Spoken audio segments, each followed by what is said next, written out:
केबलने गळा आवळून केला पत्नीचा खून, यत्नाळ येथील घटना, वळसंग पोलिसात गुन्हा दाखल।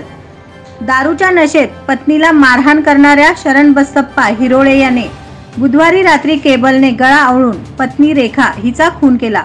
दक्षिण सोलापूर तालुक्यातील यत्नाळ येथे ही घटना घडली। वळसंग पोलीस ठाण्यात गुन्हा दाखल करण्यात आला आहे। रेखा आणि शरण बसप्पा हिरोळे राहणार यत्नाळ यांना समर्थ वय वर्ष 12 आणि अंबिका वय वर्ष 10 अशी 2 मुले आहेत।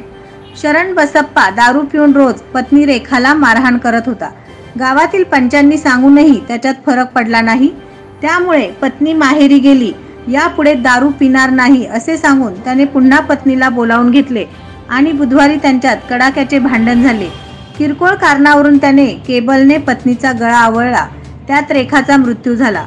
रेखाचे वडील शिवलिंग नंदरगी राहणार दिंडूर यांनी या प्रकरणी जावई शरण बसप्पा उर्फ संजय महादेव हिरोळे याच्या विरोधात वळसंग पोलीस ठाण्यामध्ये फिर्याद दिली। शरण बसप्पा हिरोळे यांच्यावर भादवी कलम 302 अन्वये गुन्हा दाखल करण्यात आला आहे। सपोनी अनिल सनगले अधिक तपास करत आहेत। नवनवीन बातम्या पाहण्यासाठी SB न्यूज चॅनलला लाईक करा, शेअर करा, सबस्क्राइब करा।